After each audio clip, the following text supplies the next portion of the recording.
मैं राहुल कुमार मिश्रा डिप्लोमेटिक गुरु YouTube channel के माध्यम से आपके सामने एक बार फिर से उपस्थित हुआ हूँ एक नई टॉपिक लेकर के। आज की मेरी टॉपिक है, अभी हाल में ही भारत की एक वेल नोन सॉफ्टवेयर कंपनी के जो फाउंडर हैं नारायण मूर्ति जी, उन्होंने एक स्टेटमेंट दिया था, वक्तव्य दिया था कि अगर एक हफ्ते में 70 घंटे की वर्किंग हो जाए तो इससे भारत के डेवलपमेंट के ग्रोथ को जो है काफ़ी आसानी रहेगी अपने एम को पाने के लिए, जो भी इनका अपना टारगेट होगा। 70 घंटे वर्किंग का मतलब है हर दिन 10 घंटे काम, और संडे की भी वर्किंग चली गई, मतलब संडे की वर्किंग नहीं, संडे की जो छुट्टी पड़ती थी वो भी उसी में चली गई।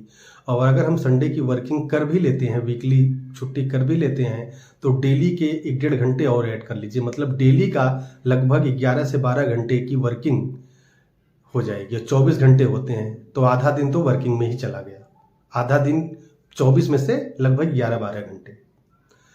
जबकि नारायण मूर्ति जी इन्फोसिस जो सॉफ्टवेयर की कंपनी है उसके फाउंडर रहे हैं, उनके अंडर में हजारों लाखों लोग काम किए होंगे, अब भी काम कर रहे होंगे। जहां तक मेरा अपना मानना है कि फैक्ट्री वर्कर के टाइम को बढ़ाने से नहीं होता है।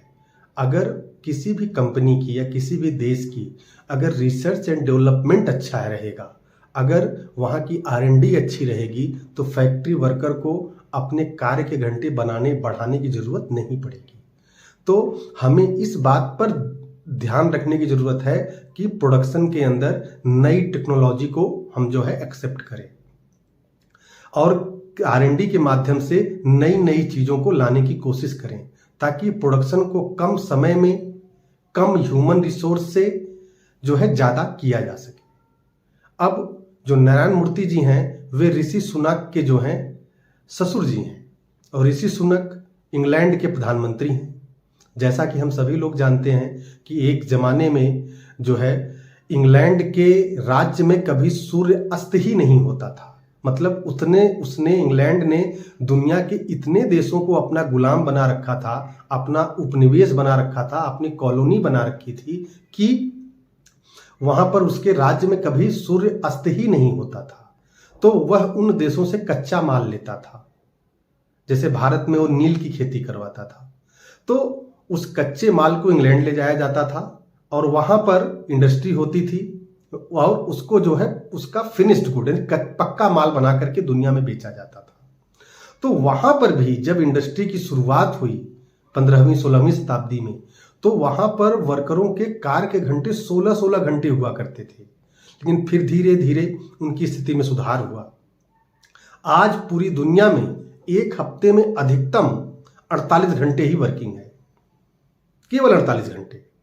और अगर भारत में 70 घंटे की वर्किंग हो भी जाए ऑफिशियली, तो दुनिया के 80% देश भारत के साथ किसी भी प्रकार का कोई भी रिलेशन नहीं रखेंगे इंडस्ट्री से रिलेटेड, क्योंकि एक चीज अब आ रहा है लेबर वेलफेयर। तो इस चीज पर हमें कार्य करने की जरूरत है। लेबर वेलफेयर आज की डेट में हेल्थ, सेफ्टी, ये सब बहुत बड़ा मुद्दा बन चुका है। बहुत सारी ऐसी चीजें हैं जो कि सर्टिफिकेशन के माध्यम से हेल्थ और सेफ्टी पर ध्यान दिया जाता है इंडस्ट्री के अंदर। तो इंग्लैंड में जहां पर कि इंडस्ट्री सबसे पहले आई, वहां के कार्य घंटे आज सही हो गए। एक बार नारायण मूर्ति जी को अपनी इस बात को भारत सरकार से कहने के बजाय अपने दामाद से भी कहना चाहिए।